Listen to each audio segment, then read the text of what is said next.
Giant magical mango truck. Rampur नामक एक गांव था जहां की जमीन बहुत उपजाऊ थी। वहां के सभी लोग अलग अलग प्रकार के फलों और सब्जियों का खेती करते थे। उसी गांव में अशोक नाम का एक आदमी रहता था जिसके पास आम के बागान थे। उसके बागान में बहुत मीठे मीठे आम के फल लगते थे। हर सीजन की तरह इस सीजन में भी सभी लोग अलग अलग खेती के लिए तैयारी कर रहे थे, लेकिन पता नहीं इस बार कितना बीज और खाद पानी डालने के बावजूद भी फसल ही नहीं लग रही थी। और धीरे धीरे उस गांव का और आसपास के गांव की मिट्टी काला होना चालू हो गया था। लोगों को समझ में नहीं आ रहा था कि ऐसा क्या हो रहा है। लोगों ने अपने अपने खेतों का मिट्टी टेस्ट भी कराया, लेकिन वैज्ञानिकों को पता ही नहीं चल रहा था कि खेतों में फसल क्यों नहीं हो रहा है।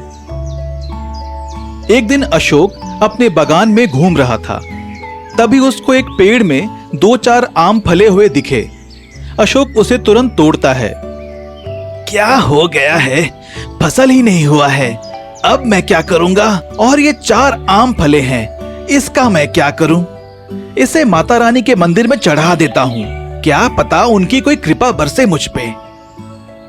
ऐसा सोचकर अशोक आम को ले जाकर मंदिर में चढ़ा देता है और भक्त माता से प्रार्थना करता है कि ये सभी समस्याओं को दूर करें।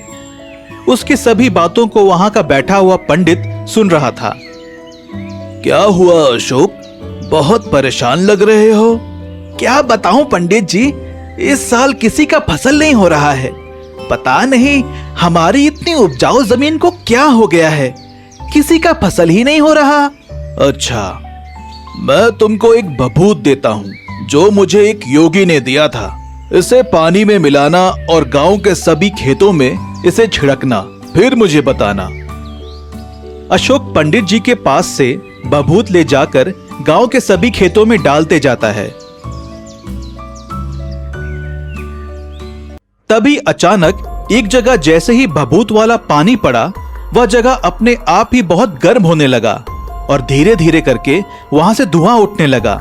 यह सब देखकर सभी डर गए। तभी अचानक उस जगह से एक बहुत बड़ा पत्थर बाहर निकला जो चमक रहा था। लोग उसे देखकर बहुत हैरान हो गए और जैसे ही लोगों ने छुआ, सभी के सभी को इतने जोरों का झटका लगा कि सब दूर जाकर गिरे। हे भगवान, ये क्या है? बड़ा अजीब सा पत्थर है, या मेरा तो कमर ही टूट गया। अशोक भाई, ये अजीब सा पत्थर कैसे निकला? पता नहीं यार, मुझे भी समझ नहीं आ रहा। मुझे तो ये कोई शैतानी पत्थर लगता है। चलो पंडित के पास चलते हैं, वही कोई उपाय बताएंगे। सभी पंडित के पास जाते हैं और उसे लेकर वहीं उसी स्थान पर आते हैं। पंडित उसे देखकर समझ जाता है कि जरूर कोई गड़बड़ है और पंडित जी वहां पर बैठकर पूजा करते हैं। तभी उस पत्थर से और तेज रोशनी निकलना चालू हो जाता है और उसके अंदर से 4 बड़े बड़े अजीब से जानवर निकलते हैं और लोगों को मारने के लिए दौड़ते हैं। सभी के सभी वहां से अपनी जान बचाकर मंदिर के पास रुकते हैं। पंडित जी, देखा क्या हुआ उस पत्थर के पास जाने से? अब आप ही कुछ बताइए। मुझे समझ आ गया है कि वो क्या है। वो सदियों से पड़ा हुआ एक शैतानी पत्थर है जिसका पहले के शैतान लोग पूजा करते थे। उसके अंदर बहुत शक्ति है। अगर जल्दी ही उसका कुछ नहीं किया गया तो वह पूरी धरती को बंजर बना देगा। लेकिन पंडित जी, आप जब बोल रहे हो कि वो इतने सालों से दबा हुआ था, तो अचानक अभी ही क्यों निकला? क्योंकि अभी 2 दिन बाद अमावस्या है और ये कोई ऐसा वैसा अमावस्या नहीं है। ये हजारों साल के बाद हो रहा है। मुझे लगता है कि वो इस अमावस्या का ही इंतजार कर रहा था। अब जब वो नजदीक आ गया है तो पत्थर अपने आप बाहर आ गया। पंडित जी, इसका कोई समाधान बताइए, नहीं तो हम लोग क्या करेंगे? आप लोग मुझे 1 दिन का समय दीजिए। मैं आज रात को माता रानी का पूजा करके कुछ ना कुछ समाधान जरूर निकाल लूंगा। उसके बाद सभी लोग अपने अपने घर चले जाते हैं और पंडित वहां पर बैठकर हवन करता है। दूसरे दिन सभी लोग वहां पर वापस आ जाते हैं। मैंने पता लगा लिया है कि आप लोगों को कहां जाना है और उस शैतानी पत्थर को कैसे खत्म करना है। पंडित जी जल्दी बताइए, हम कैसे उसको खत्म करें, क्योंकि ऐसा चलता रहा तो पूरी धरती बर्बाद हो जाएगी।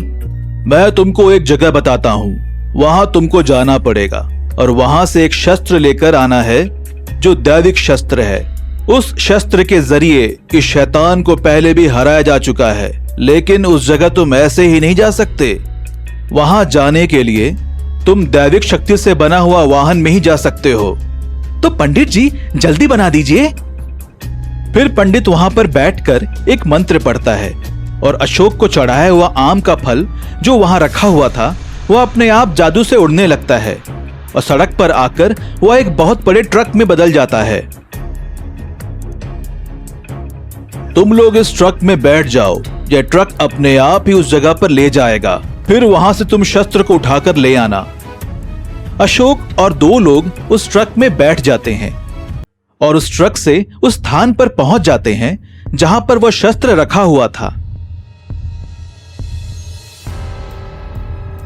देखो अशोक भाई, वो जगह जहां पर वो शस्त्र रखा हुआ है, लेकिन देखो वहां पर कोई अजीब से जानवर भी बैठे हुए हैं। मुझे लगता है कि वो शस्त्र का रक्षा करते हैं।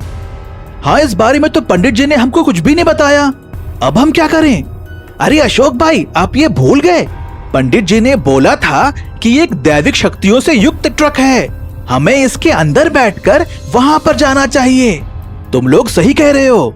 सभी लोग उस ट्रक में बैठ जाते हैं।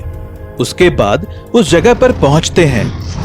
तभी जानवर जो बैठे हुए थे अचानक ट्रक पर हमला चालू कर देते हैं, लेकिन वह दैविक शक्ति से युक्त ट्रक होने के कारण कुछ ही देर में उन दोनों जानवरों को बिजली के झटके से खत्म कर देता है। फिर अशोक और दोनों लोग जाकर उस जगह से उठाकर ले आते हैं और अपने ट्रक में बैठकर वापस गांव चले आते हैं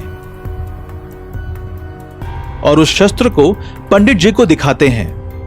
पंडित जी, ये रहा वो शस्त्र जिसकी आप बात कर रहे थे, लेकिन सबसे बड़ी समस्या ये है कि हमें शस्त्र को चलाएंगे कैसे, वो भी इतने खतरनाक जानवर के रहते हुए। हम पहले कुछ कर सके इससे पहले वो हमको ही मार डालेंगे।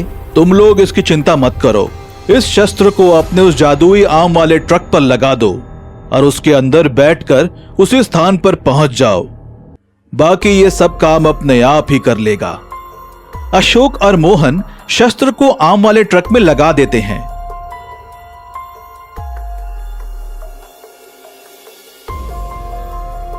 और फिर उस जगह पर पहुंच जाते हैं जहां पर वह शैतानी पत्थर था। जैसे ही अशोक का ट्रक वहां पर आता है, वह शैतानी जानवर उनके ऊपर हमला कर देते हैं, जिसे देख अंदर बैठे लोग बोलते हैं, अशोक भाई आपको डर नहीं लग रहा? जल्दी कुछ करो, नहीं तो ये शैतानी जानवर हमें ही मार डालेंगे। अबे डर तो मुझे भी लग रहा है, लेकिन मुझे क्या करना है समझ ही नहीं आ रहा। सभी जानवर बैक टू बैक ट्रक पर हमला कर रहे थे। तभी अशोक माँ दुर्गा का आह्वान करता है कि हे माँ, हमें इन शैतानों से बचाइए। फिर वह शस्त्र बहुत तेजी से उन सभी चारों जानवरों पर हमला कर देता है। उससे बहुत तेज बिजली के झटके अपने आप बहुत तेजी से निकलते हैं, जिससे धीरे धीरे करके वह एक एक जानवर मारे जाते हैं। और फिर अशोक ट्रक को ले जाकर उस शैतानी पत्थर के पास चला जाता है। फिर वह शस्त्र से उस शैतानी पत्थर में भी हमला करते हैं और कुछ ही देर में उस शैतानी पत्थर में बहुत जोर का ब्लास्ट होता है और वो टुकड़े टुकड़े हो जाता है। सभी लोग बहुत खुश होते हैं और उस ट्रक में जाकर पंडित जी के पास पहुंचते हैं। उनको सभी बातें बताते हैं। पंडित जी, हमने इस जादुई ट्रक और शस्त्र से हमने शैतानी पत्थर को तबाह कर दिया। पंडित जी मुस्कुराते हुए कहते हैं, वह शैतानी पत्थर अभी के लिए तो चला गया, लेकिन वो तबाह नहीं हुआ, वो फिर वापस लौट के आएगा। तब तक ये शस्त्र और इस ट्रक को मैं यहीं अंदर में रख देता हूँ, कभी आए तो इसके माध्यम से उसको हराया जा सकता है। सभी लोग पंडित जी का धन्यवाद करते हैं और माता की आरती करते हैं। और फिर उसके बाद उस गांव में फिर से फसल खिलखिलाने लगता है, जिससे सभी लोग बहुत खुश हो गए।